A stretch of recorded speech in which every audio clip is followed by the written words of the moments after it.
Are you a current or future physician assistant wanting to learn more about finances? Then join me on this journey to become a PA the FI way. Hi, my name is Kat, and I'm a practicing certified physician assistant who will be your host. It took me 5 years after I started practicing medicine as a PA to thoroughly dive into my personal finances after I discovered the concept of financial independence. I want to use what I have learned to help you avoid some of the financial mistakes that I have made while sharing some of the financial wins that I have had along the way. Join me as we discuss financial strategies to guide you to becoming a physician assistant on the way to financial independence.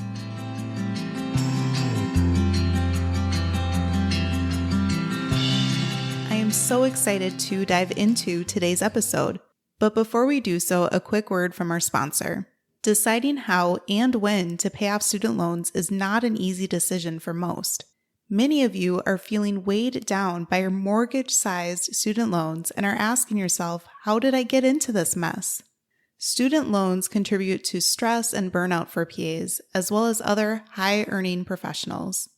Many PAs, even with the best of intentions, unfortunately make poor financial decisions on their student loans. Look no further than studentloanadvice.com. For a few $100s, they will meet with you for about an hour. They'll go over your personal student loan situation and help you come up with a plan for optimizing your student loan management. Find out how much they can save you today at studentloanadvice.com/PAFI. And if you are interested in learning more, check out the PA the FI Way podcast, episode 42, where Andrew, one of the co-founders, joined me as a guest. Otherwise, head over to studentloanadvice.com/PAFI. Now back to the show.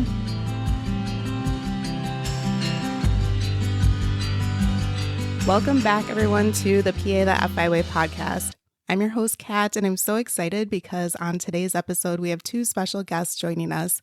And we have the couple behind Prescriptions and Paychecks. So we have Steph, and then we have her husband, Santiago, joining us as well. So I'm really excited for today's show. I think it'll be a really good one. So Steph and Santiago, please introduce yourselves. Hi, I'm Stephanie. I'm the one who kind of runs the Prescriptions and Paychecks account on Instagram. But my husband also contributes to the family finances. So he's here today to join us. So we have this joke that because I'm a PA and he's a pharmacist, that I write and he fills. So that's the prescriptions behind Prescriptions and Paychecks. That's pretty good. Good morning, everyone. My name is Santiago. I'm the face and the mullet behind Prescriptions and Paychecks. I'm mostly featured as an ancillary background individual in most posts, but I do contribute to the family finances, and I also do contribute by being the father of our 3 lovely raccoons that are frequently featured on Prescriptions and Paychecks. Perfect. And you can't forget the pit vipers with those mullets too, right? Oh, yep. Big pit viper fan over here. That's great. Awesome. So could you both share what you do? You mentioned that you're APA staff and you're a pharmacist, Santiago, but please describe your roles and also please share how you guys met. Ooh, so we met in undergrad in anatomy lab Cool. when we were like 20 years old. And Santi, do tell people what you like to tell them about how we met. So in our anatomy lab, it was the practical session. So that's where we're actually like looking at a cadaver. And one class when we were studying the cardiovascular system or the heart, I then took the heart out of the cadaver and I handed it to Stephanie and said, "I give you my heart." Oh, that's so cheesy and so sweet. I love it. So cheesy. So we've been together for like 13 years. And so we've been together since long before we were getting any paychecks. Sure. Yeah, so I'm a PA. I do medical dermatology for a local clinic. So it's like a private practice clinic. I see about 18 to 24 patients a day on average. I've been there for 8 years, and I don't think I could see myself doing anything else as a PA. I kind of found my niche. Awesome. What kind of pharmacist are you, Santiago?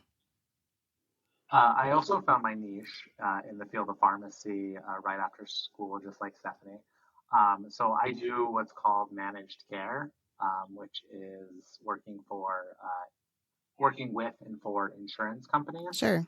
and managing healthcare more at a macro level. So looking at therapies, evaluating cost effectiveness, making sure that we have appropriate measures in place to control costs of new drugs to market, or um, drugs that can be very expensive but offer little to no clinical benefit as first line therapy. So my day to day is making sure that we're offering competitive and clinically appropriate utilization programs Sure. to insurance companies. Interesting. That's such a big and important role, I feel like, because like you said, there are so many medications that we as prescribers would prefer to have our patients start. And then we always get kickback and they're like, oh, well, it's not covered. You have to try 2 or 3 other ones. And then the patient doesn't do well, whether it's something like diabetes or in mental health, different SSRIs or things like that. So as a side question, what are your thoughts about GoodRx, but also Mark Cuban's new thing that he mentioned about trying to get prescriptions a little cheaper for people? Have you looked into that at all so far? So my opinion of GoodRx is that they definitely have found a great business model to kind of pioneer within the space. What I will say is that it tends to be a band-aid or a short-term solution to a problem, Sure. because ultimately what happens is that they the patient bypasses their insurance, and they get it cheaper via GoodRx. But then when they have to continue therapy, then the insurance company doesn't cover it. Mm, The manufacturer coupon or the GoodRx runs out, and then they're left either having to switch to therapy anyways, or end up paying more for a more expensive drug because they've been established on it. okay. I just saw the blip about Mark Cuban's venture. I haven't really read too much into it in terms of what he's trying to do, but it is very interesting to see these celebrities or entrepreneurs get into the pharmacy space, Sure. especially with things like I don't know if you're familiar with Amazon and PillPack, Mm, but they're doing a really cool venture. And I've actually seen a lot of market uptake with Amazon service, because basically they allow you to link up your insurance, search for your drug, and then you can choose whether or not you want to fill it with Amazon or with Walgreens or what you want to do. interesting. And they really do like a strong cost comparison. Um, so Cool. that's been really interesting to see as well. Um, but I think a lot more of that real time data exchange is going to start happening more. And it's really going to drive down cost, and hopefully make it easier for you as prescribers to know when you're prescribing if it's going to be covered or not covered. Do you need to do a PA? What do you need to do first? So all that kind of stuff is in the pipeline, which I'm really excited to see. Sure. I'm hopeful and optimistic that all of this will make things a little bit more competitive and just drive the cost down for everyone. So we can only hope, right? Yeah. So if you have not yet mentioned, what do you each most enjoy about your jobs? Hmm. I really enjoy the fact that my job is a mix of clinical time and surgical time. So I get to do a ton of procedures, Awesome. which is super fun for me. Because originally I wanted to be a surgical PA, but I was not cut out for the operating room. Sure. So I like that I can do some procedures in a clinical setting and still have that time with my baby. Awesome. So I really like the fact that my job is, well, first of all, I really like the hours. Um, 8 to 5 Monday through Friday. That's great. No holiday, all holidays are off. No on call. Right? There's never an insurance emergency. Um, so that's what I really like. So that's the first thing, right? But what I actually like think about what I like about doing in my job, I like that it's changing every day. It's not just filling prescriptions. having to fill a certain number of prescriptions, doing a number of vaccines, which you might see at a typical like community pharmacy role. But my job is doing something different every day. Like for example, this past week with the new mandate from uh, President Biden and covering 8 at-home COVID tests per month, had left a lot of insurance companies kind of scrambling to figure out how to do that. Sure. So my last couple weeks have been focused on, well, how do we put the coding in the system to allow that? How do we make sure that members are being reimbursed appropriately? How are we making sure that we're following the federal guidelines for this? So that's been something that, just kind of fell on my plate, and I had to kind of take it and run with it. So, it changes every day, and I get to do something a little bit different. And it's a nice balance between consistent work and then also these kind of like little random projects that pop up that kind of, keep me motivated to stay on top of stuff. Awesome. They both sound like great roles, and it's awesome that you guys have found your niche right out of school. That's pretty great too. You don't always hear that. And then Yeah. I'm suspecting with each of your roles, one as a PA and one as a pharmacist, that you each graduated with a large amount of student loan debt. I mean, maybe not. It kind of depends upon what type of loans you had or scholarships or things like that. But if you feel comfortable sharing, do you mind share what your total debt amounts were and also what strategies you've been using to try to pay off your student loans? So thankfully, we both went to a state school and had scholarships and had zero debt coming out of undergrad. Wow, nice. So that's the good news. The bad news is that when we both graduated from PA school and pharmacy school, our combined debt was $301,000. Oh, man. So I had 166,000 and Santi had about 135,000. Sure. Yeah, so That's a lot for sure. it's been a long time coming. So I right off the bat hated having my student loans and really just wanted to get rid of them as soon as humanly possible. I had made a couple of payments, after starting my first job and realized that $900 out of my $1,100 a month payment was going towards interest. And that kind of made me want to throw up a little bit. Totally. It's so depressing. So I was like, I have got to get rid of this. This is disgusting. So I kind of set out like a plan to get them paid off and just be done with them. And so I eventually ended up using like an avalanche method where I just attacked the highest interest rates first. And the biggest thing that helped me was actually refinancing my student loans because I knew I was working in private practice and I wasn't ever going to be working for a nonprofit system where I was going to qualify for loan repayment. So I was like, okay, it's on me. So I refinanced a couple of times to get the rate lower and to get more of my payments going towards the principal. And that's what really helped kind of drive down the balance for me. So I ended up getting mine paid off in about 4.5 years. So I paid mine off in full in July of 2019. So now we're just working on Santiago's. Nice. That's great, though, that you're able to get yours pulled off. Yeah, so at least it's one thing off of the table. Yeah, definitely. Do you know how much you have left, Santi? I'm actually pulling up your Instagram page. So that He doesn't even know. I keep track of everything. I appreciate the transparency. 47,000 Nice. Awesome.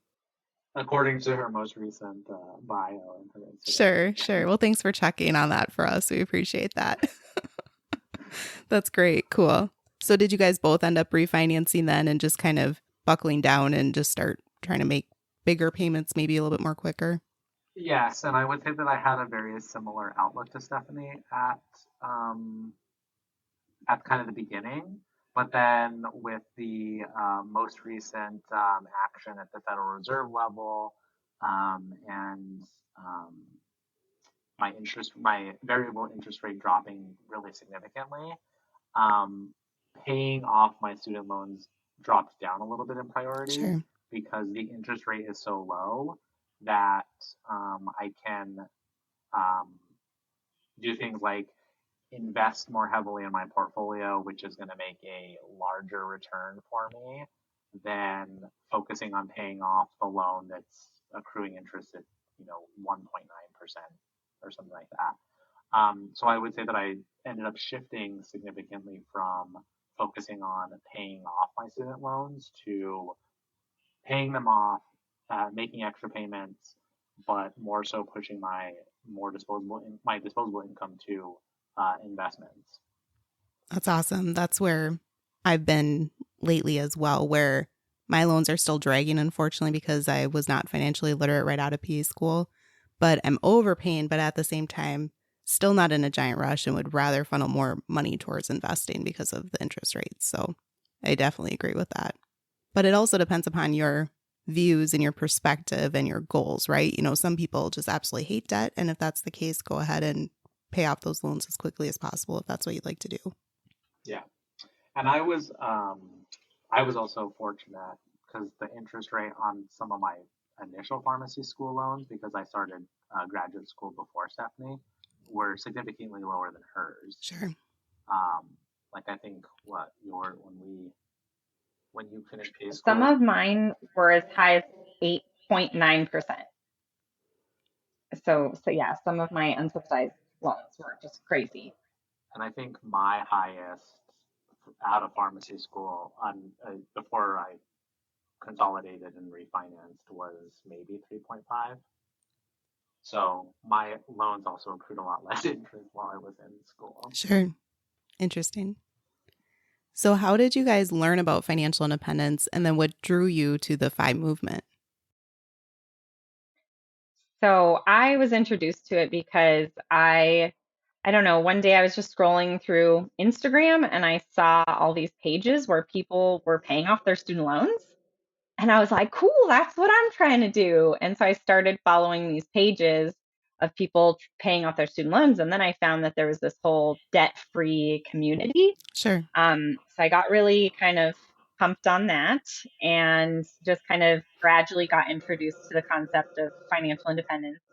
And a few people that I followed on Instagram had recommended some podcasts for me. And so I had found a podcast called Choose FI, and that was just a game changer.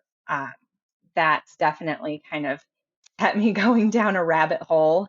And Santi can attest to the fact that I went a little crazy for a couple months there. Sure. When I found it, I was like constantly showing him spreadsheets and saying, babe, look what we can do. Look, if we just invest this much. He was like, oh, yeah, okay. He probably thought I was insane. Did you think I was totally crazy when I showed you those spreadsheets? Yeah, because you led with, babe, we can retire in 5 years. And I was like, okay, sure, whatever. But then once you actually showed me all the spreadsheets and really sat me down and we dug into it, it did become a real, tangible possibility. And the numbers and everything made sense. So that helped de-crazyify you. Oh, that's great. Yeah, but legitimized my spreadsheet obsession. There you go. That's what I was Sure. Yeah, so Choosify was how I got into financial independence as well, so I can totally relate. A friend's husband had introduced me to the concept of travel hacking, and so he sent me one of their episodes just to talk about travel hacking. And I was like, wait, what's this financial independence thing? So I totally went down their rabbit hole. I've listened to all of their episodes, and interestingly enough, I ended up taking Jonathan's podcasting course to start this podcast. So it's kind of come full circle, cool. Which is really fun. So I absolutely love Choosify as well, which is great. But nice. I will also say, too, my husband is not so much into financial literacy in the sense of he's kind of like, yeah, I mean, I'd also don't want to work forever, but he's not into keeping track of the numbers or, trying to put a lot of money towards investing and stuff like that. So he probably thinks I'm a little crazy as well. Santi has come around. He now has a budget and he kind of knows where his money is going, mostly because I make him. But nice.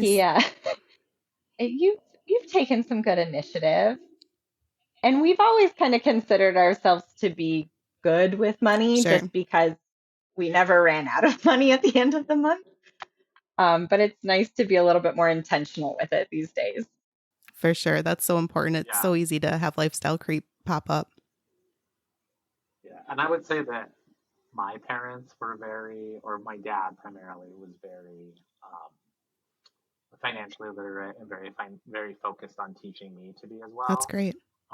So like he was, like I think till I was 18, I didn't even know that you could carry a balance on a credit card. I thought you had to pay it off every month. Sure. He was always a very big proponent of investing early, right? Like when my first job, it was always put in the max to match your 401k. Take your paycheck and put 10% of it away in your investment portfolio. Like, so he just taught me all of these things that have carried over. But it's always been very much uh, focused on setting myself up better for the future. Um, yeah, so we've always been financially literate. Right? We've never run into anything where we can't pay for something or we can't do the things that we love because money is a limiting factor.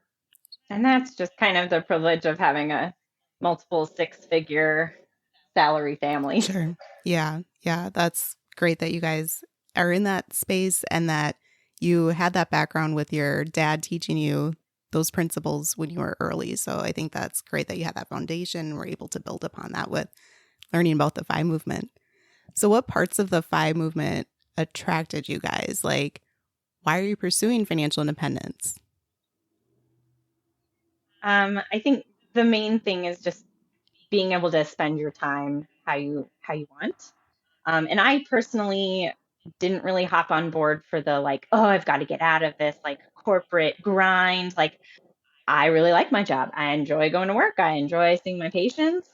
So it hasn't been, in my case, it's never been an issue of I've got to get away from work as fast as I can. It's more so that I want to have more free time. I want to be able to do more travel with the kids and not have to worry about the cost of things, not have to worry about debt holding us back from anything. So mine's been more of like a freedom of time approach. Yep. So important.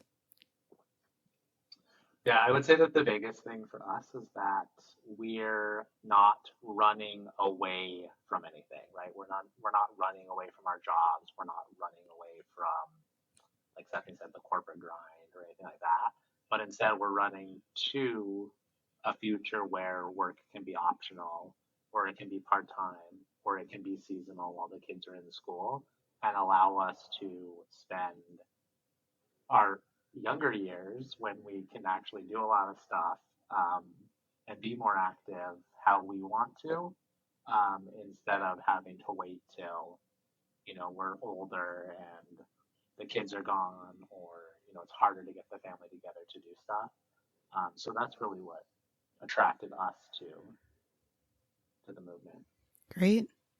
You guys each mentioned your kiddos with your spiel there, and you guys affectionately refer to them as raccoons on your Instagram account.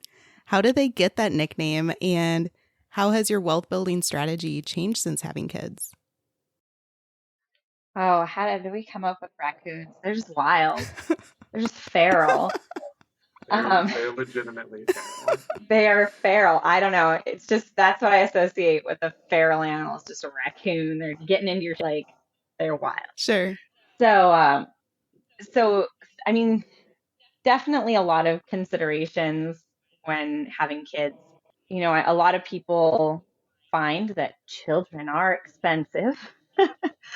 Um, we are trying to like keep those costs down by using stuff like hand-me-down clothes and maybe not having like all the latest and greatest gadgets for them.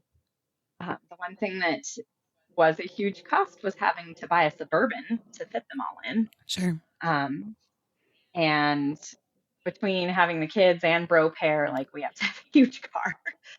Um, but uh, we haven't really had to adjust our strategy all that much.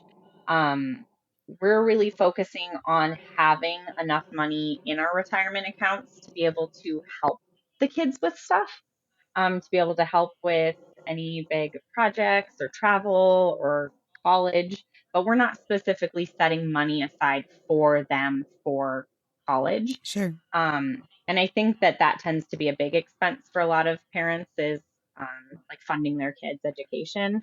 And that's not really our goal. So that's just something that's a little bit different philosophy with us. Yeah, definitely. I will say that I feel like recently it's significantly changed.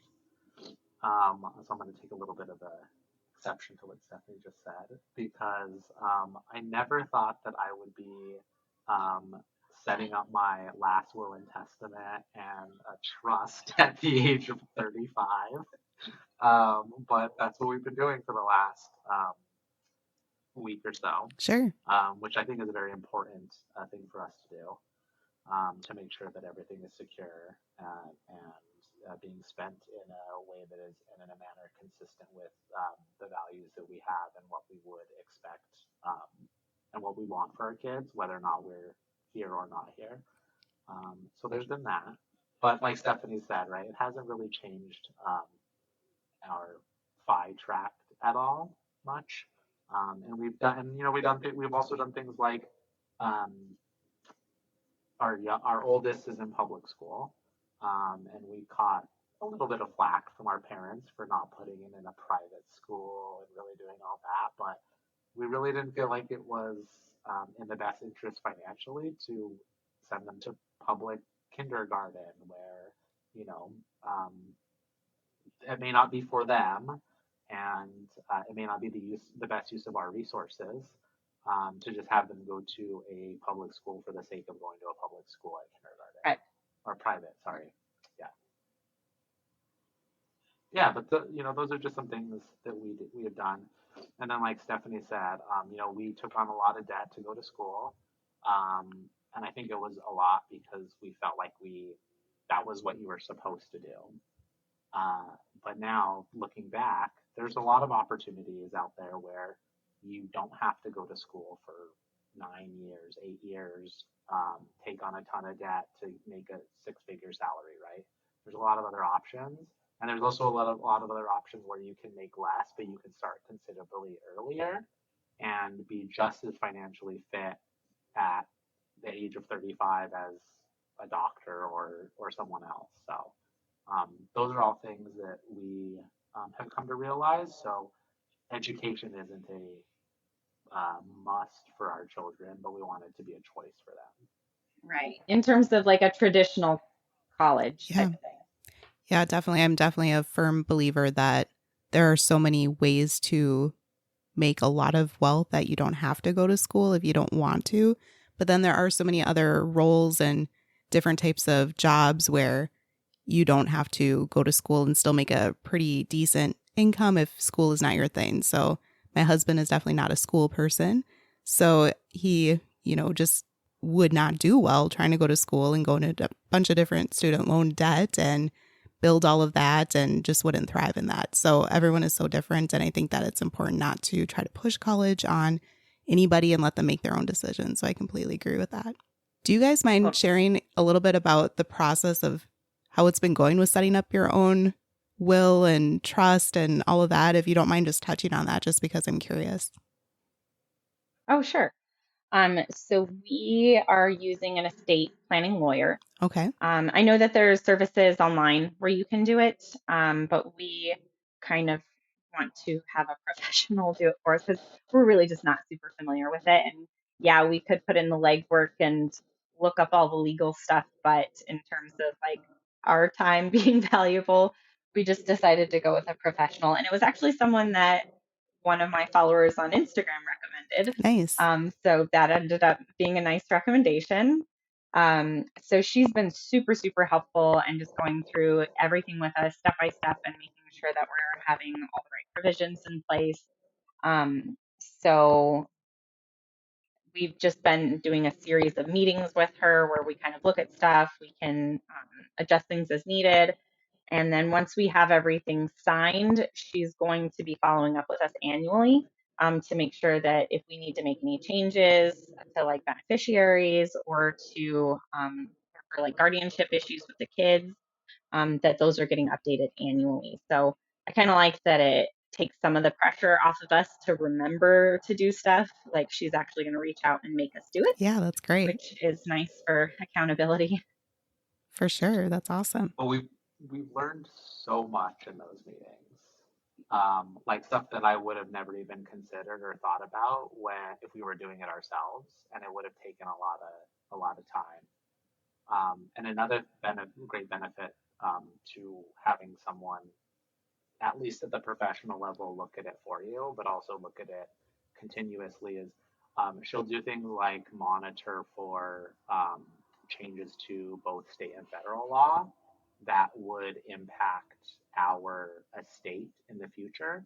So then, if we need to make adjustments to situations or new laws or new requirements, we can then do that from a legal perspective within our plan documents so that um, it doesn't become an issue or our parents or the kids or something like that would have to deal with in a time that's obviously going to be very take an emotional toll on them. So we want to make sure that we have that all set up for them so that it's not something that they have to worry about. You know, they're not going to have to go to court or probate or deal with, having to manage all that because it'll all be consistently maintained on an annual basis and it'll be, the most up to date. But we've learned a ton, and I think we've covered a lot of bases that we wouldn't have been able to find if we had just been doing it ourselves. Sure, that's wonderful. Thank you both for sharing. I think that it's something that's really important to consider. We don't have any kiddos yet, but I think that especially when you have kids, it's really important to get all those details in place no matter how young you are. So thank you so much for sharing that for the listeners. Steph, you mentioned Bro Pair when you were talking about your Suburban, but you guys are the only ones that I know that uses a Bro Pair for childcare. Would you share with the listeners what in the world a Bro Pair is and why did you choose to go this route for your childcare and what has the experience been like? So Bro Pair is our dude au pair. And this is a term that he came up with. Like we did not come up with Bro That's Pair. awesome. Apparently all the male au pairs collectively refer to themselves as Bro Pairs. That's great. I love it. So we started looking at au pairs when I was pregnant with our third child, Calvin. And while it's because the grandparents had been watching the other two kids for us and they were getting a little bit burned out. And we knew that once we had three in the mix that they were going to be like, nope. Sure. So we were looking at either getting like a nanny or maybe putting one of the kids in daycare part-time. And we were just looking at all of these different options on what to do with the kids. And it had been so nice having the kids at home, doing childcare at the house, that we really wanted to continue with that. And this was before COVID even hit. So, but we were just kind of used to being at home during the day. And Santiago works from home, so he likes to be able to like go out and see the kids at lunch and, get some snuggles and stuff. So it was kind of important to us to have in-house childcare or someone to come to the house. And so when we were looking at babysitters versus nannies, versus au pairs, we really like the idea of an au pair because it would be a live-in situation. And it actually has just worked out so nicely. I know some people think it might be weird to like share your house with another individual, but we had rented out rooms to PA students and pharmacy students. And so we had kind of been used to having like a roommate at that point still. So we were like, okay, well, we've got the extra room and this might be the best approach for us to have someone at the house doing childcare so that, so like the grandparents at the end of the day would be like at the door waiting for me to walk in. Like, they're like, all right, can I go now? Take them back. They were just they're just so done by the end of the day. And so I kind of like the idea that we wouldn't have someone rushing out the door, like someone who's just going to be a little bit more flexible. And it even worked out really well because when I went into labor with Calvin, Bro Pair just stayed home with the other two kids because it was the middle of the night and he was able to stay with them and then call the grandparents in the morning. So we didn't have to worry about getting like scrambling for midnight childcare while we went to the hospital. So the flexibility has been super nice. The cost per kid has been quite low. Nice. It's kind of one of those deals where the more kids you have, the more cost effective it is because Sure. it's a flat rate. Okay. Um, and a lot of the rates are determined by the au pair companies. Mm-hmm. There's a couple of different au pair agencies, and you pay a portion of it to the actual agency, and then you pay a portion of it to the actual au pair. And then we pay for all of his living expenses, so his cell phone and groceries and uh, stuff like that. We have an extra car that he uses. So we just try to make him feel like he's part of the family, and that's kind of where it is. But it's turned out to be a really nice childcare option for us, especially with the kids being so little. That's great. And they've got to be exposed to a whole nother culture, and they know how to count in Portuguese. They know their Portuguese ABCs.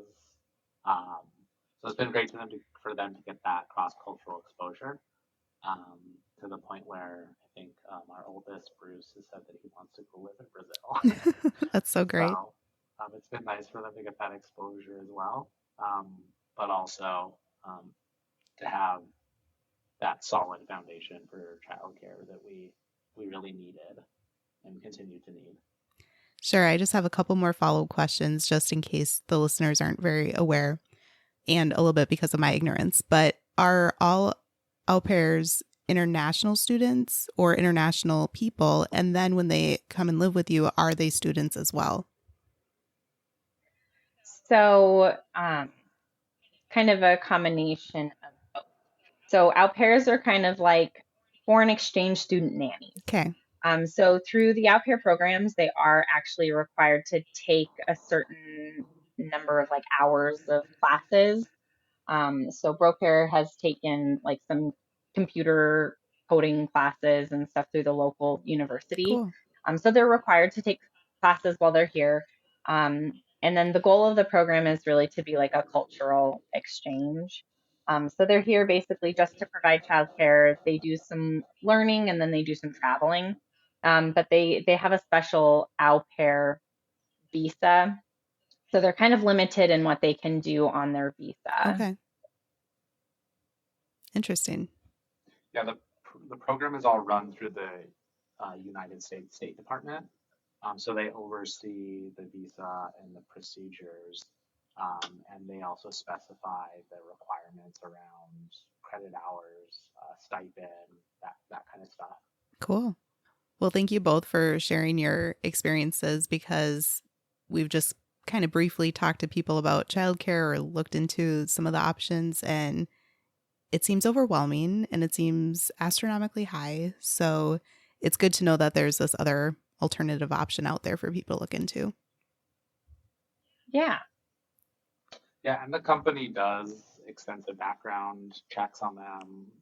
They have to have a certain number of childcare hours in order to be even eligible to take care of kids. If you're going to have an infant in house, they have to have special infant training. Sure.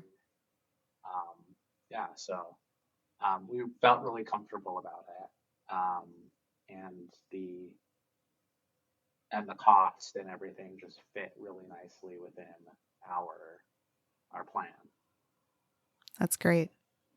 So you guys mentioned why you're pursuing financial independence. Do you mind sharing? Are you guys aiming to retire early as well, do you think? I think we will.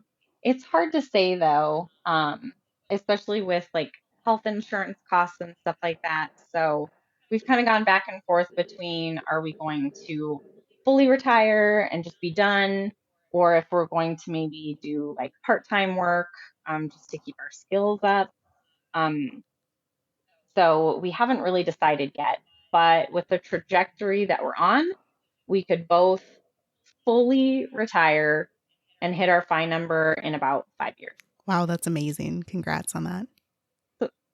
So it's just nice to know that we'll have the option available, but whether or not we actually fully retire at that point is still kind of up in the air. What do you think? Are you ready to jump ship? No, I'm not ready to jump ship. And like I said earlier, right, we're not running away from anything, so there's no immediate urgency or need for us to do anything or even try to make that number smaller. So, in 5 years, we'll see where we are and decide whether or not it's something we actually want to start doing, or do we love our job so much that we're going to work another couple years, or are we going to go part time, like all that kind of stuff. But it's nice to know that the light at the end of the tunnel is significantly closer, and it will be an option, and we can turn down that road if we want to, but it's not something that we have to do. And we're not being pushed to do it by any means. And it's not a necessity that we do it. That's great. That has to feel so good. It can give you so many more options of what you decide to do in the future. And it just takes so much pressure off of that, just knowing that in 5 years, you can do whatever in the world you like to do at that time. So that's awesome. Yeah, totally. So what strategies are you guys planning on utilizing to access your investments when you retire early? If that's part of your plan in the future. Do you have different things like, are you utilizing taxable brokerage accounts, or are you planning on doing some backdoor Roth conversions, or what are some of the strategies that you guys are thinking about using? Because so many people think that their retirement money is just stuck in those accounts and you can't really access them before traditional retirement age. Yeah, so I have a whole cockamamie scheme worked out for accessing Do share, Steph. our money. Tell us all your secrets. So this is all inspired by an article by the Mad Scientist, How to Access Your Retirement Funds Early. Totally. So if you haven't read that, go read that right now. I'll put that in the show notes. That's a great one for sure. Yeah. So initially, when we first hit fire, this is kind of the timeline. So we would hit fire and we would quit our jobs. After we quit our jobs, we roll our 401ks into IRAs. Once the money is all in IRAs, we're going to start a Roth conversion ladder. So each year we're going to roll a certain amount of money from our traditional IRAs over to a Roth IRA. Each one of those rollovers will trigger a taxable event, so we'll be responsible for paying taxes on that. But we're going to try to stay in a tax bracket where that tax conversion would be zero. And then while we're doing our Roth conversion ladder, there's going to be a 5-year period before we can access those first funds that were rolled over. So during that 5-year period, we would be drawing down on our taxable investments and cash. So our brokerage accounts, so like our Vanguard account and One Finance account, we would be slowly drawing down on those and any cash reserves. So building up to the point where we're going to be reaching fire, we're going to have a little bit more money in those accounts. And really that's been our limiting factor, is getting up our cash reserves and beefing up our brokerage accounts, because that's what we're going to need at least 5 years of expenses to live on while we're doing our Roth rollovers. And then from there, once we're able to start accessing our Roth rollovers, we'll start pulling from those. And then once we hit a regular retirement age, we can actually just access whatever's left over. So I have a whole spreadsheet and timeline of how we're going to be doing our conversions and how much money we'll be able to live off of.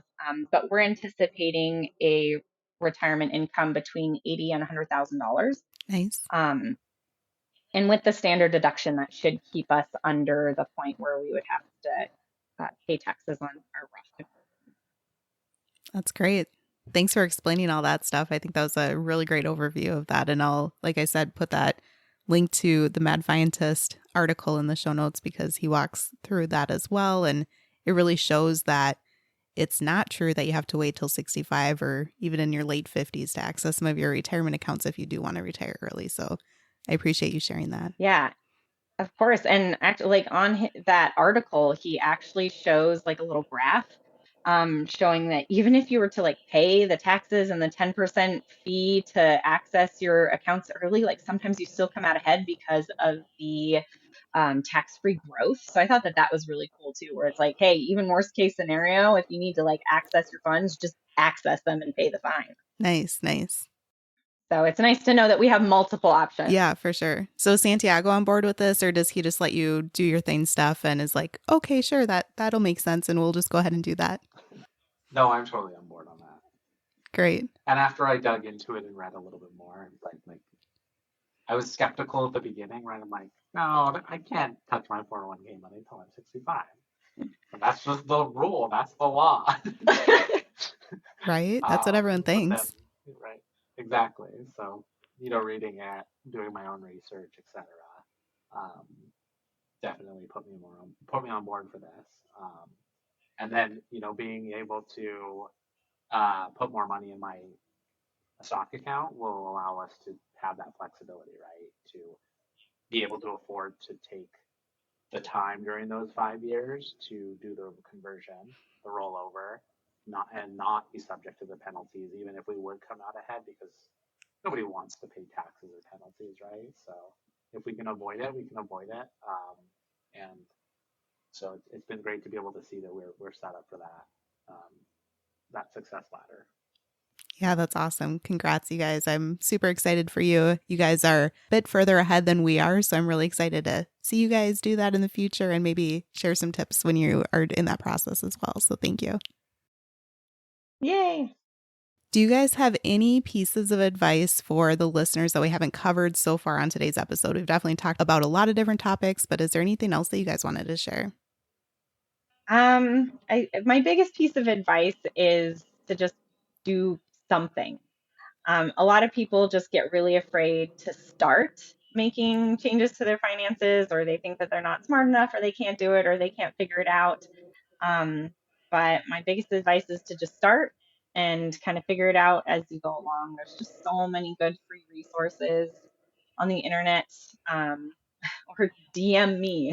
I'll help you figure it Yeah, out. totally. But I think people just get really scared, or they get this imposter syndrome that they're like, oh, that's not for me. I couldn't do that. And so just taking baby steps, doing one thing at a time, and it'll get you farther than you think. For sure. I completely agree with that. It's important to start with one book, start with one podcast, and all the knowledge just builds upon each other. So even if you listen to a podcast episode and it's way over your head and you don't understand it, the next time you hear it on another podcast or you read it in a book, then it'll start clicking for you. So I completely agree with that. Totally. Do you have any other words of wisdom, Santiago? So I guess I would say at first you're going to feel like you're drinking out of a fire hose, but it's really important to just take the time, take the step back, and just tackle what you feel like you can do at the time, because this is much more of a step or a ladder, right? So you're not going to reach fire, in 6 months, or you're not going to be able to set yourself up and if you try and do that, you're not going to set yourself up for success. So it's important to just start with the little things and to take on the goals that are reasonably achievable within a certain time period. So, start with simple things like make a budget, stick to a budget. Then once you've stuck to your budget and you have disposable income, then you can do things like open up a brokerage account or increase your investing in XYZ, or you really like the idea of this aspect of fire, so that's what you're going to focus on, and just start making those small steps. Because if you try to do it all at once, you're not going to be successful in any of them, or you might be successful in some, but it's not going to really help you go along that track. And then I'm a firm believer of repetition creates good habits, which then become second nature. So you really need to focus on doing these steps consistently every single month. Because if you do it for 1 month and it doesn't work out and then you stop doing it, then you're never really going to get there. And then if you do it for 1 month and you say, okay, I got this budget thing under control, I don't need to do it anymore, you're going to slip back into um, old habits because you haven't really made any effort to change them. So doing that consistently and repeatedly, make sure that you develop and you set yourself up for long-term success. And then it really does become second nature. But you have to take the time to reinforce and redefine your current expectations and what your current goals are, in order to make sure that you're making those changes and they're meaningful. Wonderful. Well, thank you both for sharing all those pieces of advice and for covering all the topics that we did today. I think that it's a really great episode. We covered so much, and I think a lot of different new things that the listeners haven't heard yet. So I really appreciate you guys taking the time out of your day to be on the show. But can you please share before we wrap up the episode where the listeners can find you or reach out to you if they have any questions or things like that? I'm mostly just on Instagram, Prescriptions and Paychecks. I do have a website, prescriptionsandpaychecks.com, where I have a ton of information, but I don't really communicate with people through the website very much. And then, do you want to give out your Twitter handle? Perfect. Or do you not want the personal finance community stalking you on Twitter? No, that's completely fine. For those of you that don't follow Stephanie very closely on her Instagram page, over the last couple months, I've been sucked into the crypto NFT DeFi rabbit hole.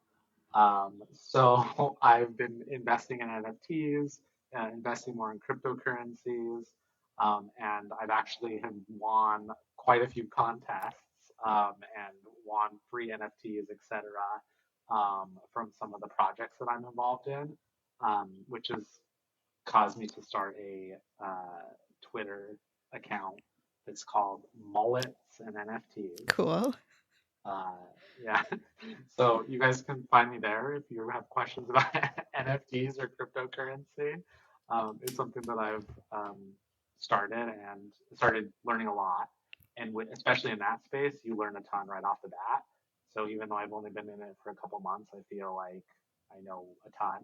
And when I go into enjoying some new projects or when I'm feeling stuff out, it becomes very apparent that if you're involved in it even for a couple weeks, you already know more than 90% of the people that are just joining, because that space is really growing and really booming, with all these celebrities buying NFTs and it kind of being on the forefront of all these news articles and stuff, and some of these NFTs selling for millions of dollars when it's, quote unquote, just a JPEG.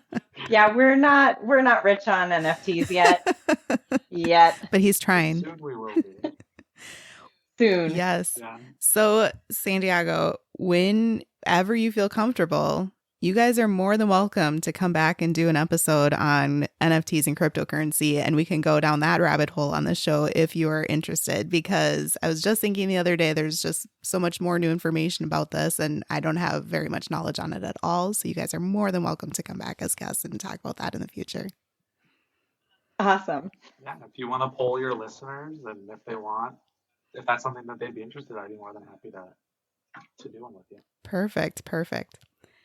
Well, thank you both again so much for taking the time out of your day to be on the show. It was a ton of fun, and I really hope that the listeners got a lot of value out of the episode, and I look forward to seeing what the future holds for you guys. All right. Thanks, Kat. Bye. Thanks so much.